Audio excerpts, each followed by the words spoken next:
주 예수 나의 산 소망. 여러분 소원하고 바라는 것이 있으신가요? 소원하고 바라는 것이 있으신가요? 어떤 것이 있으세요? 순산. 고통 없이 순산. 그렇죠. 고통 없는 순산이 있을까요? 네. 누구나 그렇죠. 저는 제가 얘기했었죠. 장가갈 수 있을까? 이 노래 그죠? 그 소원했던 시기가 있습니다. 내가 장가갈 수 있을까? 정말 중요한 제 소원이었죠. 그리고 또 장가가고 나서는 나에게 아기가 생길 수 있을까? 고민을 많이 했습니다. 그 기도 제목이었죠. 어릴 때는 우리는 학교에서는 우리의 소원은 통일, 꿈에도 소원은 통일 이렇게 노래를 많이 합니다. 하지만 그것이 학생들의 소원과는 상관없죠. 그냥 배우는 겁니다. 하지만 현실이라는 것은 우리의 소원은요. 나의 현실적인 하루의 힘겨운 삶을 버텨내는 것 내지는 정말 내가 감당해야 되는 그 직장의 누군가 아니면 일상의 그 누군가와 서로 마주보고 서로 대면해야 되는 그 상황이 우리에게는 참 어려운 것이죠. 나의 앞날 건강 외모가 사람들에게 바라는 것들이기도 합니다. 제가 봤더니 나는 소망한다 탈모 치료라는 책도 있었습니다. 목차가 이거예요. 남녀노소 누구도 안심할 수 없다. 걱정되시죠? 탈모. 남편들도 소망한다 탈모. 이 책의 목차예요. 이처럼 여러분 누구에게나 믿음이 존재하듯이 또 어떨까요? 누구나 소망을 품습니다.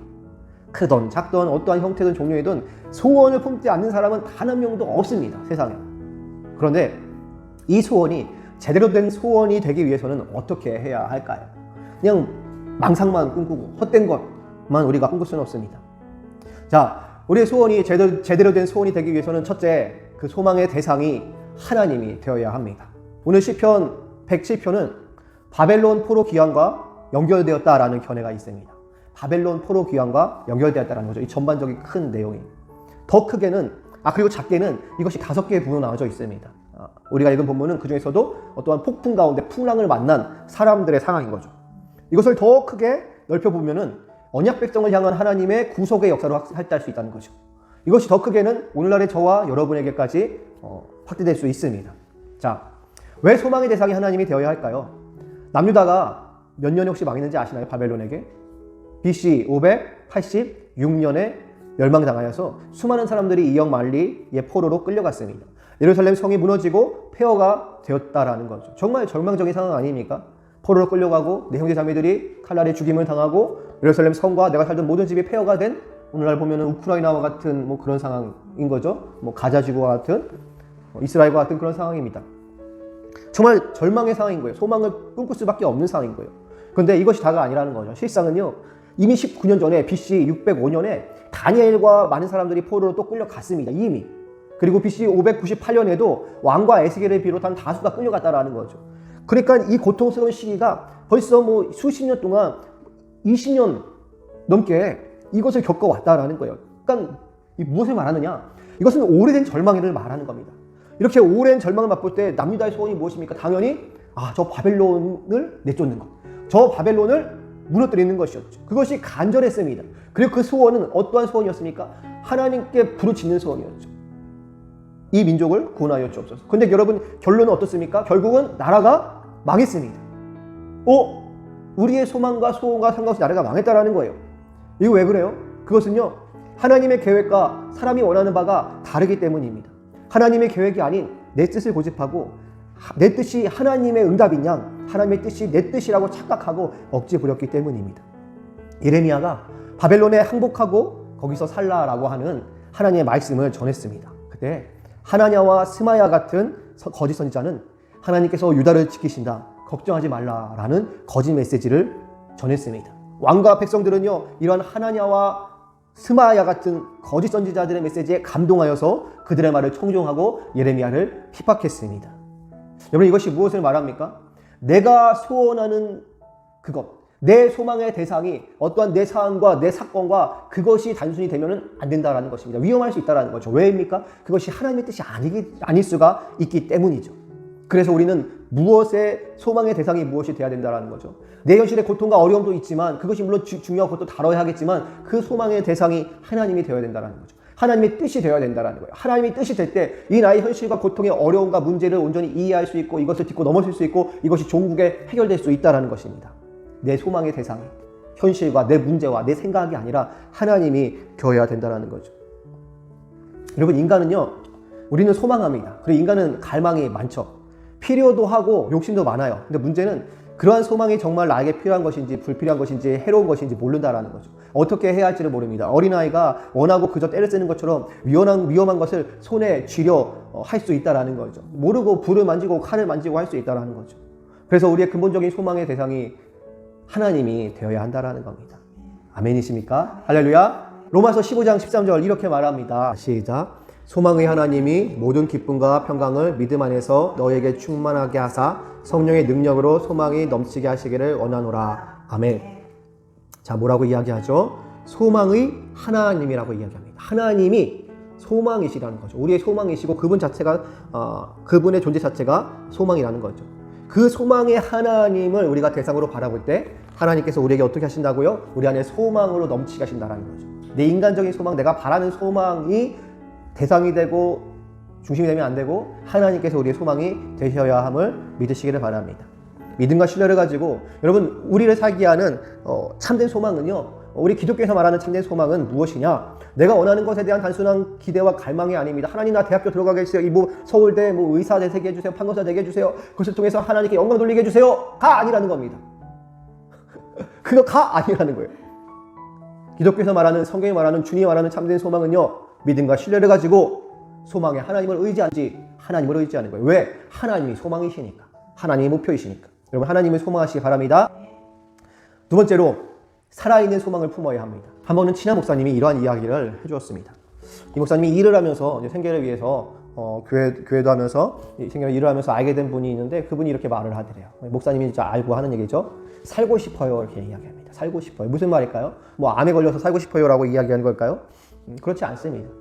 이 집사님이 다니는 교회에서 주로 듣는 얘기가 뭐냐면 교회 잘 다니면 복 받고 성공하고 부자 된다 하는 얘기를 많이 들었어요. 교회에 충성하라라는 이야기를 많이 듣고 그렇게 배웠어요. 많은 내용들이 그러한 내용이었어요. 그래서 괴로웠대요. 살고 싶은 거예요. 나의 영이 살고 싶은 거죠. 여러분 영이 사는 것은 무엇입니까? 생명 대신 예수님을 아는 거죠. 이 성도님은 예수님을 알고 싶은 거예요. 왜 예수님을 알고 싶습니까? 예수님이 우리의 죽어있는 심령을 살리는 거죠. 우리 잠들어 있는 영혼을 깨울 수 있는 분이신다는 겁니다. 그분이 우리 영혼을 살리시는 분인 줄 믿습니다. 그 살아있는 예수 그리스도에 대한 복음에 대한 하나님에 대한 그 생생한 복음을 들을 때 우리의 영이 살아있으며 우리는 살아있는 소망을 품을 수 있을 줄 믿습니다. 살아있는 소망을 품어야 돼요. 여러분 디모데전서 1장 1절 상반절에 이렇게 말합니다. 우리 구주 하나님과 우리의 소망 되신 그리스도 예수의 명령을 따라. 여러분 바울이 편지를 쓰면서 첫 번째 그 편지를 쓰는 그 동기, 그 존재, 모든 목적이 무엇입니까? 그 모든 이유가 무엇입니까? 구주 되신 하나님과 누구라고요? 우리의 소망 되신 그리스도 예수. 예수님이 우리의 소망이라는 거죠. 하나님이 우리의 소망이 대상이 되시고 또한 예수 그리스도께서 우리의 소망이십니다. 왜 예수님께서 우리의 소망이 될까요? 뭐 때문에 예수님께서 우리의 소망이 될까요? 베드로전서 1장 3절에 이렇게 말합니다. 예수 그리스도를 죽은 자 가운데서 부활하게 하심으로 말미암아. 뭐라고요? 예수 그리스도를 죽은 자 가운데서 부활하게 하심으로 말미암아 우리를 거듭나게 하사 산 소망이 있게 하시며. 하나님께서 예수님을 죽은 자 가운데서 부활하게 하셔서 우리를 거듭나게 하셨습니다. 우리의 죽어 있는 영을 거듭나게 다시 살아나게 하셨다는 거예요. 그래서 산 소망을 주신 겁니다. 여러분 예수님께서 죽음으로부터 사망을 이기고 부활하셔서 우리로 거듭나게 하셨음을 믿습니다. 그래서 매일의 어려운 상황 속에서도 우리를 구속하신 부활의 산 소망 되신 예수님을 붙들기 때문에 우리는 살아있는 소망을 가질 수 있습니다. 그렇게 살아갈 수 있습니다. 승리할 수 있습니다. 소망의 대상이 하나님이 되시고 예수 그리스도께서 부활의 산 소망, 부활의 구주 되시기 때문에 그 부활의 능력으로 우리도 영이 거듭났기 때문에 우리가 살아 숨 쉴 수 있고 거듭났기 때문에 우리의 일상생활 가운데 우리의 작고 큰 여러 가지 문제와 그러한 작은 문제와 소망 가운데서도 우리가 소망을 가질 수 있다는 것입니다. 그 근원이 단순히 하나님께 내 필요한 것을 구하고 기도하고 믿습니다. 봉사서가 아니라 하나님이 우리의 소망 되시고 그 하나님께서 예수 그리스도를 살리셔서 예수님이 죽음에서 부활하셔서 우리의 영과 혼과 육을 거듭나게 하셨기 때문에 그것이 우리의 소망의 근거가 되고 우리의 영적인, 혼적인, 전인격적인 그 모든 문제를 십자가에서 해결하셨기 때문에 우리의 삶의 다른 문제들이 풀릴 수 있음을 믿으시기를 바랍니다. 이러한 하나님과 예수님에 대한 살아있는 소망을 가지고 우리는 오늘의 말씀을 이해할 수 있다는 거죠. 이런 이해가 있어야지 성경과 신앙과 우리의 삶을 이해할 수 있다는 겁니다. 신앙생활, 교회생활을 온전히 참되게 할 수 있다는 겁니다. 여러분 오늘 말씀은 어떤 말씀인가요? 크게는 바벨론 포로의 절망 가운데 있는 이스라엘 민족에 관한 거죠. 작게는요 26절부터 31절까지는 광풍의 바다 가운데 도무지 살 길이 없는 자들, 정말 죽어가는 자들, 마음이 낙심한 자들, 고통 때문에 여호와께 하나님께 부르짖는 그러한 내용입니다. 요나서를 볼까요? 요나서는 뭐라고 말합니까? 폭풍으로 만난 선원들이 다시스로 가는 그 배에서 폭풍으로 만난 사람들이 여러분 온갖 어떻게 해요? 온갖 신을 찾습니다. 살기 위해서. 살기 위해서 배의 짐들, 자신들의 돈, 자신들의 그 모든 거 다 바다로 던져 넣습니다. 왜? 목숨보다 죽는 것이 없으니까. 그 됩니까? 해결이 됩니까? 해결되지 않습니다. 그때 어떻게 합니까? 마침내 요나를 통해서 하나님을 찾게 되는 거죠. 여러분 요나는 어떻습니까? 배 밑에서 쿨쿨 잠을 자다가 그 폭풍이라는 고난을 만날 때 하나님을 찾게 됩니다. 하나님이 소망이시기 때문에 하나님을 찾는 거죠. 여러분 고난이라는 폭풍을 만날 때 우리는 하나님을 찾게 됩니다. 그것이 축복임을 믿으시기를 바랍니다. 정말 쉽게 이야기할 수 있는 부분은 아니에요. 그 고난이 얼마나 힘들고 얼마나 괴롭고 그 당하지 않으면 그 정말 말로 설명할 수 없습니다. 그런데 그 고난을 통해서 우리가 성공해서 그 고난이 좋은 것이 아니라 그 고난을 통해서 여러분 실패할 수도 있습니다. 낮아질 수도 있습니다. 산소망조차 끊어질 수도 있습니다. 하지만 그 고난을 통해서 하나님을 찾게 되고 하나님을 만나게 된다는 것입니다. 그래서 축복이라는 거죠. 실패 가운데도 하나님이 계시기 때문에 그것이 우리의 생명이라는 것입니다. 하나님께서 진실로 소망의 하나님 되심을 경험하게 됩니다. 예수님께서 그 죽음과 같은 상황 가운데 부활의 산소망 되심을 우리가 믿게 된다는 것입니다. 그래서 그 상황 가운데 확신과 믿음이 깊어지고요. 소망이 더욱 자라나게 됩니다. 그래서 고난의 상황을 경험할 때 사람은 비로소 소망의 하나님을 정말 깊이 만날 수밖에 없다는 거죠. 말씀을 맺도록 하겠습니다. 죽기 전에 꼭 들어야 할 클래식 1001가지 라는 것이 있다라고 합니다. 그것 중에 하나가 제가 이거 어떻게 읽어야 될지 모르겠지만 Et expecto resurrectionem mortuorum 이런 곡이 있어요. 이런 곡이 그 클래식 곡이 있습니다. 이것이 한국말로 해석하면은 그리하여 나는 죽은 이들의 부활을 소망한다라는 제목입니다. 이게 무슨 어느 신조에서 작곡가가 따온 겁니다. 이 곡은요 프랑스 정부가 1, 2차 세계대전으로 죽은 사람들을 위해서 의뢰해서 작곡되었다라고 합니다. 여러분 무엇을 소망합니까? 과연 우리는 무엇을 소망하고 살아갑니까? 우리가 잘 아는 말이 하나 있죠. 아기는 태어날 때 주먹을 꽉 움켜쥐고 나온다라고 합니다. 왜 꽉 움켜쥐느냐? 모든 것을 갖고 싶어 한다는 거죠. 그러면서 응애하고 크게 맞는지 모르겠어요. 왜요? 모든 것을 갖고 싶긴 한데 험한 인생길을 살아갈 일이 너무 겁나서라고 합니다. 그리고 그렇게 아둥바둥 움켜쥐려고 살다가 죽을 때는 두 손 다 펴고 죽습니다. 다 놓고 갈 수밖에 없는 거죠. 그 누구도 가져갈 수가 없습니다. 그렇다면 여러분 어떻게 살아야 할까요? 한 번뿐인 인생 우리는 어떻게 살아가야 합니까? 요한계시록 22장 4절은 이렇게 기록합니다. 우리 같이 한번 읽어볼까요? 성경에서 죄가 없는 장이 딱 한 4장 있다고 합니다. 창세기 1, 2장, 요한계시록 21장, 22장 앞뒤 맨 마지막 장들이 죄가 없는 장들이라고 하는데 21장 4절 우리 같이 한번 읽어보겠습니다. 시작! 모든 눈물을 그 누께 닦아주시니 다시는 사망이 없고 애통하는 것이나 곡하는 것이나 아픈 것이 다시 있지 아니하리니 처음 것들이 다 지나갔음 이러라. 아멘. 아멘. 여러분 뭐라고 말합니까? 모든 눈물을 닦아주신다라고 합니다. 다시는 사망이 없고 애통하는 것이나 곡하는 것이 없다라고 합니다. 그것이 바로 하늘의 산소망입니다. 하늘에 쌓아둔 산소망입니다. 여러분 그래서 우리는 우리의 소망의 대상이 하나님이어야 합니다. 부활의 산소망 대신 예수님을 붙드는 살아있는 소망을 품으시기 바랍니다. 그래서 부활의 산소망 대신 예수님을 붙들어야 돼요. 왜? 우리의 죽음 이후에 저 하늘나라에서 모든 눈물을 닦아주시고 사망과 애통하는 것이 없기 때문에. 왜? 죽음 이후에 완전한 완성이 이루어질 뿐만이 아니라 이 땅 가운데서도 우리의 눈물을 닦아주시고 우리에게 소망을 주시고 우리에게 힘을 주시고 우리를 살게 하시는 분은 부활의 산소망 되신 예수 그리스도를 죽음 가운데 살리신 하나님 아버지밖에 없기 때문입니다. 이 마지막을 확신하며 살아야 합니다. 부활의 주님께서 하나님의 뜻 가운데 여러분 우리를 매일의 삶 가운데 응답하시고요. 응답하실 뿐만이 아니라 우리를 가르치십니다. 훈련시킵니다. 내가 원하는 것만을 응답해 주시는 것이 아니라 우리에게 바른 길로 가르치신다는 거죠.